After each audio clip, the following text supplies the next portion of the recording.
আপনি সামান্য কিছু সম্পদের মালিক হইলে এখান থেকে জাকাত দিতে হবে, শরীয়ত কিন্তু এটা বলে নাই। একটা স্ট্যান্ডার্ড আছে, এই মানে গেলে দিবেন। সেটা কত? সেটা গোল্ড আর সিলভার দিয়ে রাসূল সাল্লাল্লাহু আলাইহি ওয়াসাল্লাম দিয়েছেন। তো এখন আপনি কোনটা ধরে দিবেন? কেউ বলে গোল্ড দিব, কেউ বলে রূপা দিব। এখন আমি কি বলি? আমি আপনাদেরকে সাজেস্ট করবো আপনারা রূপারটা ধরবেন।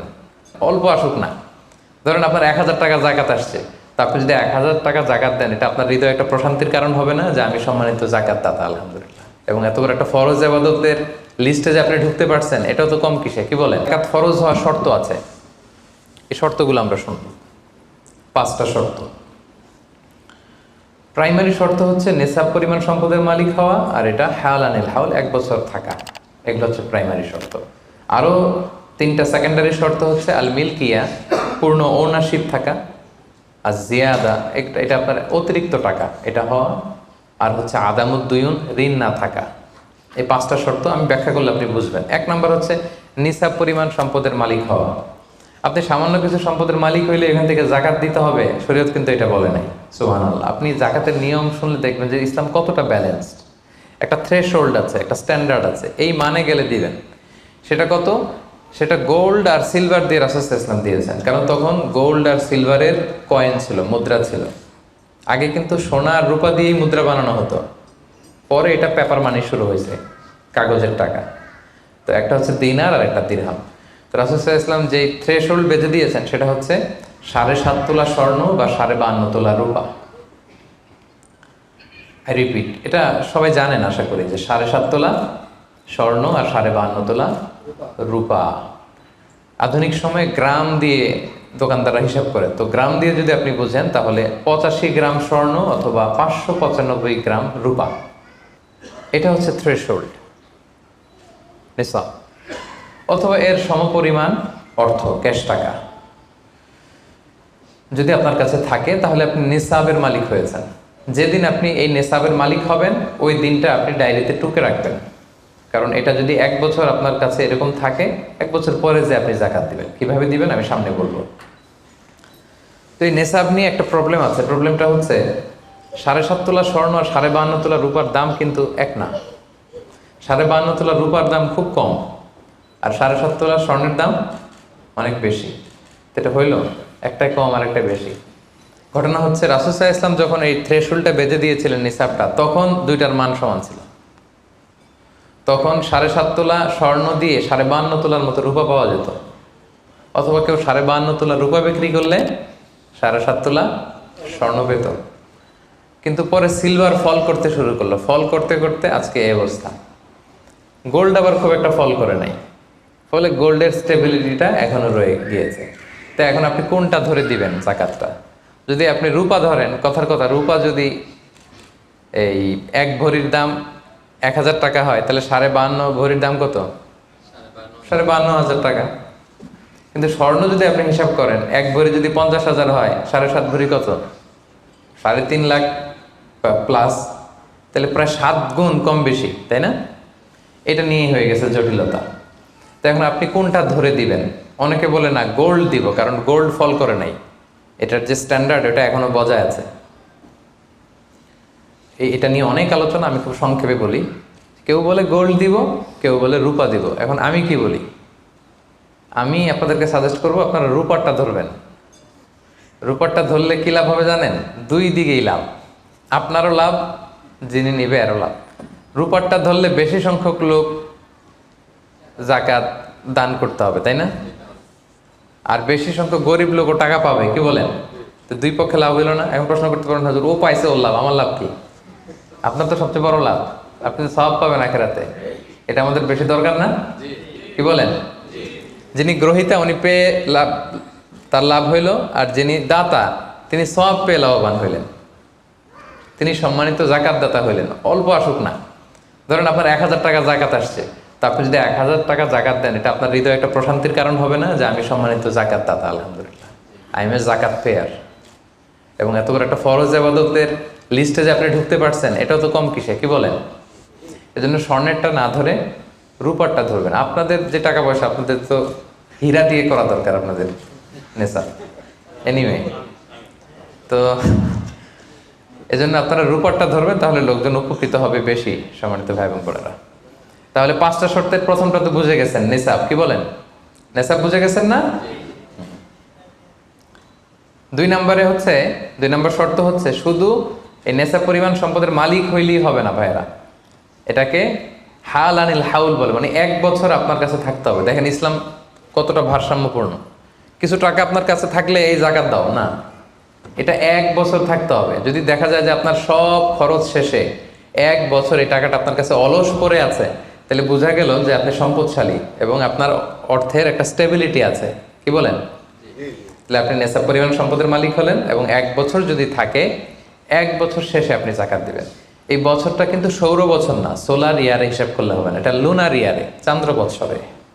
খেয়াল রাখতে হবে, সৌর বছর জানুয়ারি ফেব্রুয়ারি মাসের যে হিসাবটা, এটা 365 দিনে 1 বছর। কিন্তু যেটা লুনার ইয়ার, চন্দ্র বছর, এটা কতদিন 1 বছর কে জানে? কেউ জানেন না? 300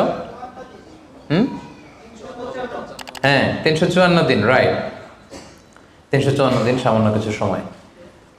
তো 11 দিনের কিন্তু এখানে ডিফারেন্স আছে, 11 দিনের ডিফারেন্স আছে। তো আপনি হিসেব করবেন হচ্ছে চান্দ্র বছর অনুযায়ী, সৌর বছর অনুযায়ী না।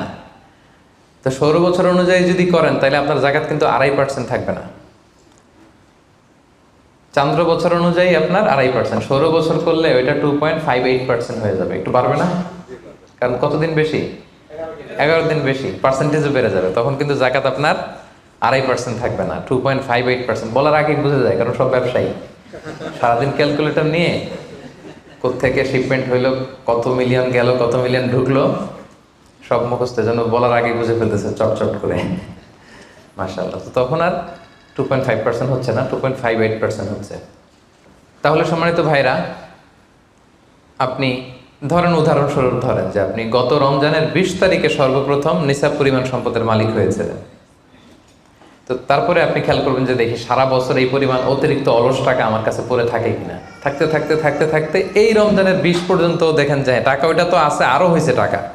তো তার মানে আপনি এখন জাকাত দিবেন, যেহেতু নেসাবের মালিকও হয়েছেন, আবার পূর্ণ একটা চন্দ্র বছরও আপনার অতিক্রম করেছে, স্থায়ী হয়েছে, তখন আপনি জাকাত হিসাব করবেন। তাহলে 2টা শর্ত বুঝলেন না? 3 নাম্বার হচ্ছে ওনারশিপ। আপনার মালিকানা থাকতে হবে, যে সম্পদটা আছে খালি আপনার কাছে টাকা থাকলেই হবে না, এটা কমপ্লিট, আরবিতে তাসাররুফ বলে, কমপ্লিট ওনারশিপ আপনার থাকতে হবে। এখন একজনের আমানতের টাকা আপনার আছে, ওইটা আপনি জাকাত দিতে পারবেন? একজন 5 লাখ টাকা আমানত রাখছে, আপনি এটা জাকাত দেওয়া শুরু করছেন, হবে? এটা তো উনি জাকাত দেবে, এটা তো আপনার আমানতের টাকা, এই টাকা তো আপনার বুঝাই দিতে হবে। তো আমানতের টাকা কিন্তু কমপ্লিট ওনারশিপ আমার থাকে না, এটার হিসাব আমি করবো না। তো এটা বুঝে গেলেন। 4 নাম্বার হচ্ছে এই টাকা আপনার অতিরিক্ত হইতে হবে, আরবিতে বলে জিয়াদা।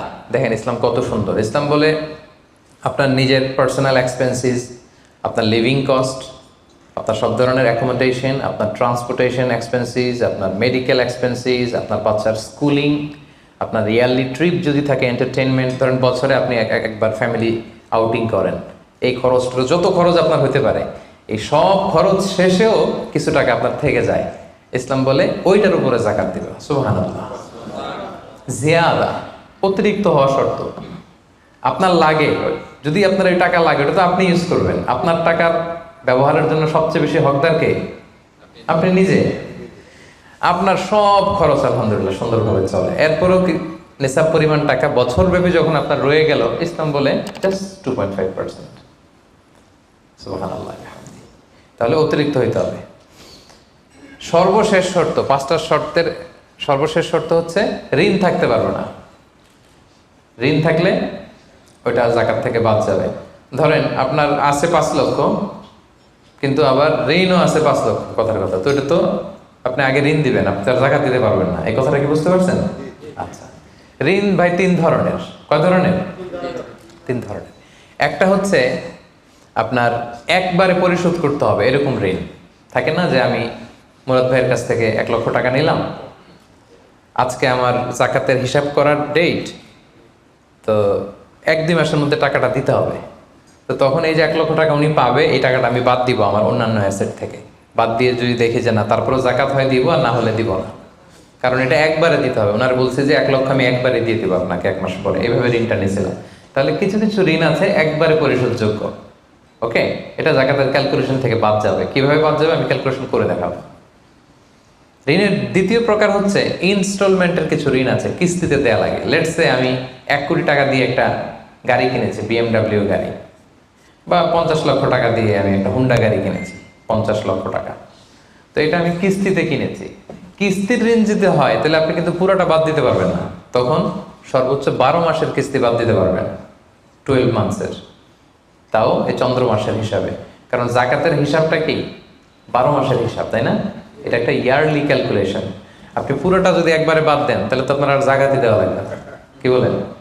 বাংলাদেশে অনেক বড় বড় সিআইপি ব্যবসায়ী আছে, ওনারা হাজার হাজার কোটি টাকা ব্যাংক থেকে ব্যবসায়ের কারণে ঋণ নেন এবং ওনাদের ঋণ খেলাপি হয়। তো ওনারা যদি বলে হুজুর আমার তো ঋণ আছে, তো উনি আর জাকাত দিবে কি? ওনারাই তো আমার জাকাত দেওয়া লাগবে এখন। কি বলেন? এরকম বড় বড় সিআইপিরা যদি ঋণের দোহাই দেয়, উনি আর জাকাত দিবে কি? উনি তো ঋণী। তাই উনারাই কিছু জাকাত আমাদের দেওয়া লাগবে, কারণ আমরা জাকাতের 8টা খাতের মধ্যে একটা পড়েছি, বল গরিমিনা। কি বলেন? ঋণগ্রস্ত ব্যক্তিকে জাকাতের টাকা দিয়ে হেল্প করা যায়, তো উনি আর দিবে কি? উনারে দিই আমরা। ওই ঋণ বাদ দেওয়া যাবে না। ইনস্টলমেন্টের ঋণ হইলে 12 মাসের, আর ওইরকম ঋণ খেলাপি 1000 কোটি টাকা, এগুলো বাদ দেওয়া যাবে না।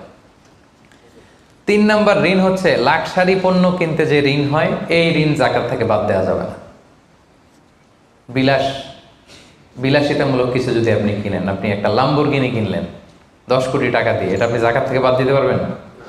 পারবেন না। তাহলে লাক্সারি আইটেমের যে ঋণ, এটা বাদ দেওয়া যায় না। তাহলে ঋণের ব্যাপারটা পুরোপুরি বুঝে গেছেন না? এই 5টা শর্ত যদি থাকে আপনার মধ্যে পাওয়া যায়, অর্থাৎ আল্লাহ তালা আপনাকে একটা নিসাব পরিমাণ সম্পদের মালিক বানিয়েছেন, এটা আল্লাহ তালা পুরো 1 বছর আপনার এই পরিমাণ টাকা আপনার মধ্যে স্টেবল ছিল, এবং এটার পূর্ণ ওনারশিপ আপনার আছে, এবং এটা আপনার সব খরচের অতিরিক্ত, এবং সবশেষে এটা আপনার ঋণের বাইরে। ওই সম্পদ থেকে আল্লাহ তালা আপনাকে জাকাত দিতে বলেছেন। তাহলে জাকাতের শর্ত সবার ক্লিয়ার?